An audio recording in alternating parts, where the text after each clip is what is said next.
Namaskar, I'm Ashok Vyas, and today is a very, very special show that I have, and what makes it special is the experience, insight, and track record of not only learning about life, but also sharing that wealth of knowledge as life coach, as well as someone who has evolved to become an expert about holistic health space. Now, there is so much that I want to tell you about my guest today. She can see beyond what is normally possible for us to see would be understatement, and there are many areas in our lives where we don't know how our destiny is being shaped, and Destiny with Divya is the theme with which we will be learning more about how to grow and realize our full potential. And I take distinct pleasure in welcoming someone who moved from corporate life to the life where it is all about spiritual dimension and how we can have the wholesome, enriching experience of being alive. And once again, such a delight and pleasure to have you here, Divya ji. Namaste. Namaste. So, आपका स्वागत करते हुए, I want our viewers to learn a little bit more about you. You were vice president of a company, and what made you leave altogether that career graph which was leading you to towards higher achievements and shift your focus towards helping people? तो मेरी journey जो है वो अगर short में बताएं, इतने सालों में बहुत छोटे शहर से हूँ मैं, धनबाद. पापा मेरे कोल माइंस में काम करते थे. He was a general manager, retired as CGM. और life was very peaceful. As you know of like the place like Dhanbad, it's like a coal belt, and there were lots of misconceptions about that place. लेकिन journey moving forward was like very peaceful, like very people were very cooperative. It was like a small town environment where people were like very good at studies, always wanted to do something in life. Just after like 12th grade, people will go to engineering college, medical college, or strive to become an administrative services officers. And most of my colleagues, my friends, like they reached to like some place. So my journey was like more like a flow. I did not strive much to become this today. It was just, I was just going with the flow. So first thing first is like probably my parents inculcated in me flexibility. Yes, there would be roadblocks. Think about the solution and you will find a solution. If you're just cribbing about the problem, you will not be able to find a solution. So I'll just share you a very interesting story from my 12th grade, that I had like a small prick here in my thumb, and I was like, oh my God, Dad, I cannot write. It's like hurting so much. My finger's hurting so much. He kept looking at me. He kept hearing me that I have a small prick in my right hand and I cannot write. And I have exams 2 months from now, and it's like, so my dad said, you know what, I'm going to meet my friend. Do you want to come with me? I was like, sure, why not? So I just, he had a scooter and I just rode with him to, I didn't even know where he was going. Okay, so he stopped at a hospital. I was like, okay, this is Central Hospital. Why I'm here? It's like, I told you I'm here to meet a friend of mine. I was like, okay, we go inside. This person was in mind accident. His both legs and hands were broken. He was lying like hands up and both the legs up tied. I looked at him, looked at my thumb. I'm like, okay, Dad, I know what you mean.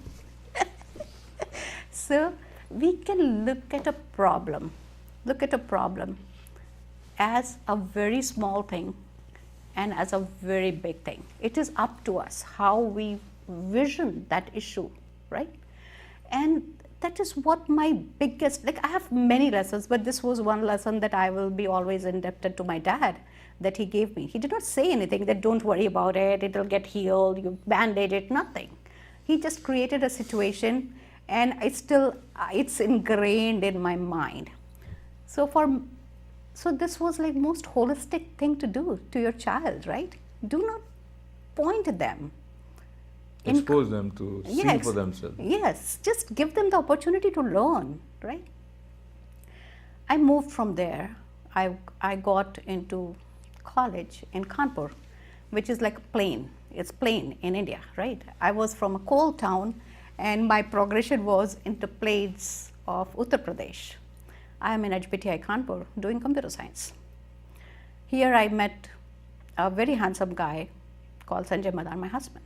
Right now he's my husband. At that time, I had no clue that he's gonna be my future husband.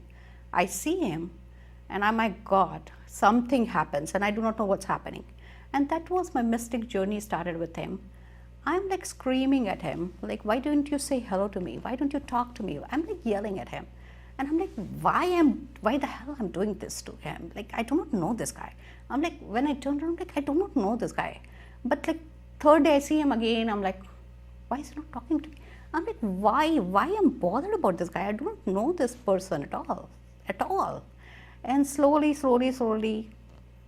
I'll share some of those mystic stories that happened during that time, and that led to our marriage. But long story short, I moved from there again. Now this time, he took me to, like, we got married, and he took me to Suraikhet, which is like hills and mountains, Himalayan range. And here I met this guy whom my husband said that he was his guru. Since he was 8th grade, he was doing meditation, and he's the guru. And he sees through rice. Like, he takes the rice in his hand. Like, if you go to him, you give him some rice, he'll look at the rice and he'll start talking about your past, present, future, whatever. I was like, wow, this is like something. And I was like, not only impressed, but with this, I was like, if something like this exists, I want to know this. I want to learn this. I had nothing happening in my life. My life was beautiful, nothing, no issues. But I need to learn this art. Like, how can he just look at the rice and look at and tell me about my grandparents that he had no clue about, tell me about my parents, that what they might be doing right now, and then tell me about like my past, like something. I was like, oh my God, this is profound. I need to know this. I need to learn this. So he takes us to a temple on the, it was at, I say, we trekked for say 20-25 minutes. It's already hills, so 20-25 minutes up there. And there's a like small temple. The goddess is in like a small cave inside it. And there's nothing, there's just like a cover with 4 pillars, and there is like a Havad Kund, which is like the for doing fire rituals. I was like, okay, this is something I have never seen before. It is something profound. And I close my eyes and I have a vision that why I am with this guy whom I call my husband. And that it is like a movie, like a surreal movie. My eyes are closed and I see that I'm dying, and I could clearly know that it was my past life, and I'm dying. This person is holding me in his hand, in his arms, and I have 4 sons standing by my side. All I know that I looked at him and I said, इस life में भी नहीं हुआ. And like, I did not achieve that in this life too. At that time, I had no clue what I'm talking about, that what I did not achieve in that life. That question kept haunting me, but still, I was like, okay, let's see, have fun, right? And we came back. So this was like my honeymoon, that I was initiated into something, you would say mystical. It is mystical for me, but it made sense that, okay, so if this is the reason, that's why whenever I see him, I'm like, why he's not talking to me? I know him, he knows me, why he is not talking to me? And so I have to interrupt you here because it is so interesting, intriguing, and at the same time, it is puzzling for a common mind to appreciate where you are leading. And you are such a wonderful, if I say, storyteller. So we forget how it is. And as you mentioned, mystical, but there is a sense of impatience, and that is probably somewhere in some of our viewers also, as to how your story is going to be relevant in terms of becoming a source of holistic help or as a life coach. So I know I interrupted you, but when that question came to your mind that this is something fascinating and you want to know, so did that guru help you? Your own practices helped you?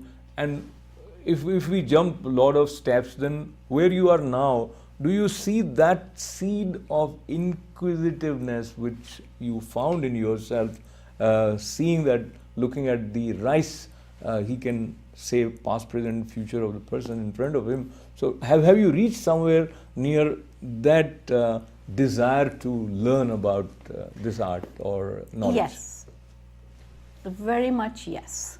That was the seed. But he did not help me in like how I can see things. He just initiated me into meditation. He gave me some meditations to practice every day.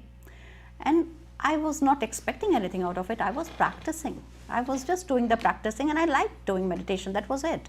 And I was already incorporated into corporate world.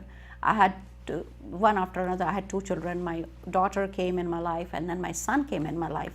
And my meditation was still going on. I was working with a good conglomerate in India also before I moved to US. So my son was 5 months, and I was given an opportunity to come to US.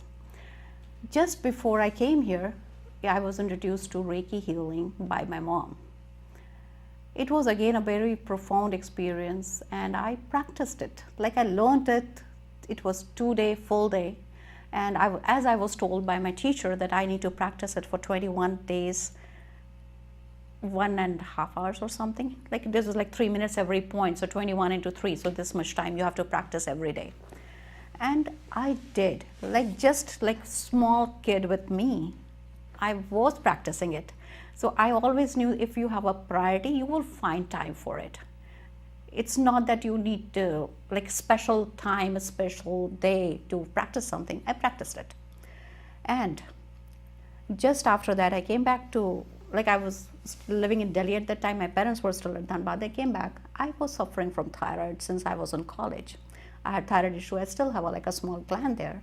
So I was under treatment for thyroid for so many months. And I was on the like thyroid medication. Every morning I had to gulp that small hormone tablet. But to my surprise, I went for the checkup. There was nothing. I was normal. And my doctor's like, no, it's not possible. You have to take this medicine all along. Like it's like lifelong thing. Either you get operated or you take this medication. Like there's no way you can get out of it. But then they said that see the results, and they're like, if the results are showing normal, we cannot give you medication anymore. And this is DRDO. This is not like any normal place. This is DRDO. Defense Research Development Organization, they have a medical wing. They do research on people with, so I was like, okay.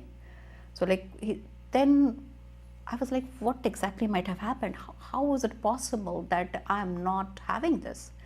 Still there is doubt, right? So I went to another doctor, and they gave me tests to another hospital. I got tested 3 times, and my results were like approximately same. Like it's still like within normal range. And all of them said, no, you do not have to take this medication anymore. And I was like, for 8 years, every single day I have gulped this. Like, are you sure I'll be okay? It's like, results say so. So what you need to do is like keep yourself testing every 6 months. That will be your prevention. Okay, I come to US. And here also they're testing me. My tests are still coming normal, but I have a node here. And my doctor's like, if you don't get operated, it'll turn into cancer in few years, and nobody will be able to touch me because I have already told you that you should get yourself operated. I was like, I went to the doctor for like setting up the appointment for operation. And I asked him one thing, like, what are my chances in getting a cancer? I have no symptoms. So he kept like, they have like a whole questionnaire that if you have a thyroid issue, do you have this, do you have this, do you have this? I had that, but now I know I do not have any of those. And he said, what do you do? Do you do anything? I'm like, not much, but I practice something called Reiki, which is like so this is like every point I give myself feeling, there's a way to do it. was like, okay. So dear, what I would say, you don't need an operation urgently, no way. But if something changes, come to me and I'll have you get you to operation table and get you operated. I was like, all right. So operation cancelled, I'm back home, and it's been almost like 15 years since then, that or maybe more, that I did not have, still do not have any thyroid issues. My tests are still normal. So that was... So now again, connecting with anyone who looks at his own life or her own life and they see, okay, this is her experience and she did practice, but is there any way that she can help me because I'm suffering from such disease, and how will that fit in terms of a normal understanding of how health related issues, we go to doctor, allopathy medicine, this test, that test, and now here is something either called it cosmic healing, Reiki, or whatever it is. When we are suffering from something and we want that to be healed, then we are not concerned as to what is the science behind it. We want to be healed. So from that point of view, if you put the angle towards the other people, so what you learned either through cosmic healing in the form of Reiki or some other practices, was there any, when was it for the first time that you felt that because of the meditation that I have done, or because of the alignment that I have with the cosmic force, that I'm in a position to heal somebody? When that experience came your way for the first time? So right after I found this astonishing result, I was like, no, this is something that has to be told, and I cannot keep it to myself. So anyone coming to my house, like if an auntie came with a knee problem, like let me see if I can do something. So I'll put my hands on their knee, they'll get better. Somebody is like, oh, somebody is in my house, earache, can I try? It was just like I was just trying. I just wanted to convince myself this works. And the kid is like, okay, playing. The auntie is like, Divya, what did you do that day? I do not have any pain. I'm like, really? It works? Somebody with a back pain, I just touched their back. Next day it's like, done, nothing. And I'm like praying, obviously, I'm doing something. Like I'm just not touching my hand, I am just doing some process. In a party, I'm talking to somebody totally unknown, and we started talking, and she's like, oh, I have such a shoulder pain, and I'm gonna get operated tomorrow. I'm like, let me see. I'm putting in the party, 20 people, I'm just putting my hands on her shoulder. And 2 days later, I found out that she had no pain, and doctors postponed her surgery. She never had to go for surgery. So I was like, okay, this works. And then I started practicing, and then I started doing like meditation sessions while. So it was like more like friends and family, and I kept it hidden for a very long time. Very few people knew that I had this in my hands. So while I was driving, my friend or a family member would call me like, we are going through this, can you help? So I had like several instances since 2000. I learned Reiki in 1999, and since then there were several instances that people were getting like healed back to back. I was like, yes, this is happening. And then I got an opportunity to be another guru. Like I have a spiritual inclination, so people just came in front of me. It was not that I was seeking. It was just on TV. I see this guru, and I'm like, just like it's just like a kind of attraction. I was like, what he's saying makes sense to me. I have to go to him. So they had like they call it Shiva, it's a meditation session. So I am there in Calcutta, 9 days. Like I'm in India for 9 days only for this, not with whole family, not alone. My whole family, my parents' side, my husband's side, like 17, 18 people. We took even kids, like 5, 7. Like I just felt it is profound that everybody should know what he's talking about. So I saw him on TV multiple times. And before getting to a shiver, I was like, oh my God, this is so profound. What he's saying is so correct. And it just resonated with me. And this is like another meditation session. I'm sitting there and something is already telling me from inside, this is gonna be my life-changing moment. I do not know what it was guiding me, but it was life-changing moment. That was the time that I started feeling that the healing that I have in my hand has increased multi-folds. So I have done Shiva Yoga healing. And then I learned from various sources, pranic, theta, this, that. Like I kept looking at every possible avenues which can help others. Okay, so let us see how it is going to be helpful for anyone who is watching this conversation. And one, her story, called that story of evolution, and story about increasing her understanding of how life force govern, and in what way she can become a medium to heal others. It is very fascinating. But more important for us at the moment is she gradually found herself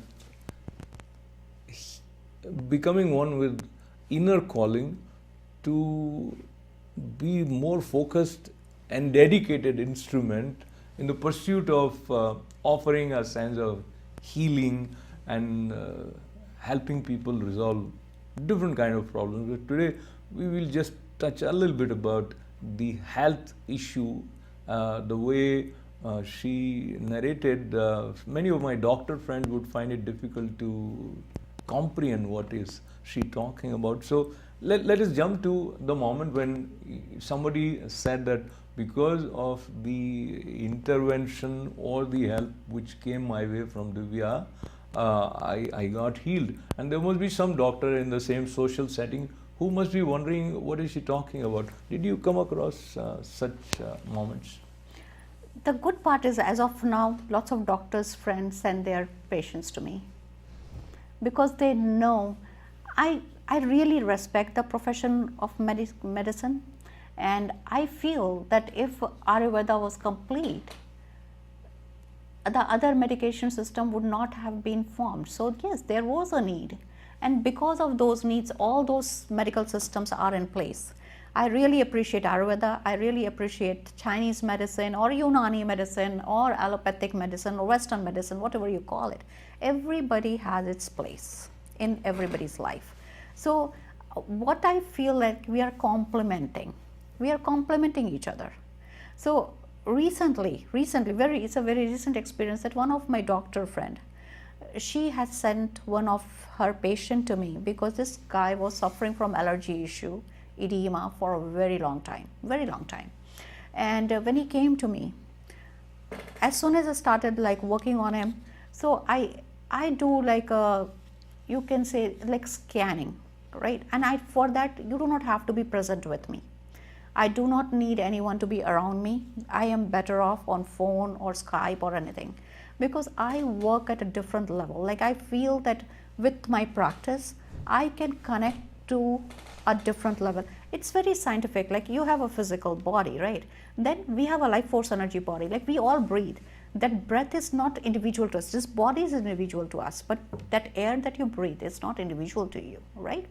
Then secondly, when we move forward, mind, it is not individual to you. You learn something by your own experience. You learn something by other people's experience. So, and then we have a fourth body, which is like a knowledge body, which is like a rule book, which says this is good, this is bad, this is right, this is wrong. And then there's a fifth body, which is our soul body. We all know that we have something more to this physical body. Something goes out of this body and this body does not exist. So I somehow, by practicing or working or grace, I do not know what you would call it, but I feel I work at a different level. I do not work on your physical body. So I connect to that level and I scan you. As I close my eyes and start scanning, so I feel I connect to you through breath. So wherever you are in this universe, I would not say universe, I would say earth plane for the time being, okay? So when I'm connected to you, I connect to your breath and I'm like focused on breath, and immediately like I start getting all the information. So later I found out you can call it Akashic records, that what has happened and why it happened to you. And it's like a movie. So this guy, I'll just quickly share this story so that you understand what happened. So this is allergy issue. As soon as I connected to him, I felt that he has something related to hair, like cutting. So I started seeing, he worked in a barber shop. And he was like, he wanted everything spick and span. But you know, like in a barber shop, every time you cut the hair, there will be still like one hair lying somewhere in the corner. So he kept cleaning, and his boss or the owner of that place, he was like really angry with him, because every time he would come, like even if he tried his level best, there would be some place where there would be like 2 pieces of hair lying. So he got so allergic to that place. Like whatever I do, like I hate this job, I hate this thing, and I hate, like probably hair is the one which is causing problem. So I was like, what do you think about like hair salons and all? He's like, I would rather be bald, Divya, than having hair. Like I hate hairs, I hate salons. And I was like, okay, so what I'm thinking is, and what I'm seeing is correct. So this movie is going on, and it's like the allergy that he has, and the person who was his owner of that facility, wherever he was working in his past life, was like, so the hatred that he had ingrained in him also was binding this guy. So I see this person is not there in his life, but what I do is like I start, like whatever my process is, like I start praying for them the way I have to, and I pray for him, I pray for this person, and this person slowly dissolves. Like maybe he was still living in his aura or something. So he just moves away from him. I see him moving away from him, and he starts getting better. And I have emails from him that how, even if I don't tell him everything, I see certain things. And this is where so doctors, they do their best. They can help the physical level. So yes, So, go ahead. No. Really, I think it is such a fascinating side of life where we feel as if we are drawn in the mystical space or mysterious plane where we don't understand, we cannot comprehend a lot of stuff. Today we have reached to the point where probably we'll be thanking Divya Madan ji for sharing in what way she extends healing in the holistic way, as well as she's a life coach, and she has her organization Soulful Living LLC. You can find more details about her from soulfullivingllc.com, and the number that we displayed is also important for you to keep with you in case you want to reach out to her. And that number again I'll have here on the screen, which is 412, and then it is 378-2551. And indeed, divya.madan@soulfullivingllc.com is the email where you can share all about whatever it is that you have in mind.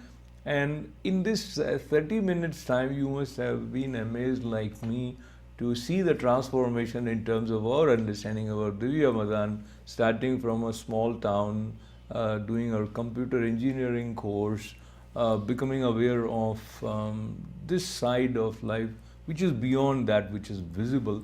And if she works on that subtle plane, and there is some way for us to take advantage of her meditative practices, as well as her understanding of the subtle aspect of how life force works through us, for us. That'll be great, and we'll have more sessions with her. But for now, I know there is much more that you want to know from her, and of course in the next episode we'll have more sharing in terms of how we can connect with Divya ji for destiny. So Destiny with Divya would continue as a series, but thank you very much, Divya ji, for joining us today. Namaste. Such a pleasure. Thanking her and thanking all of you with lots of good wishes. Thanks for being a part of Destiny with Divya today. This is Ashok Vyas.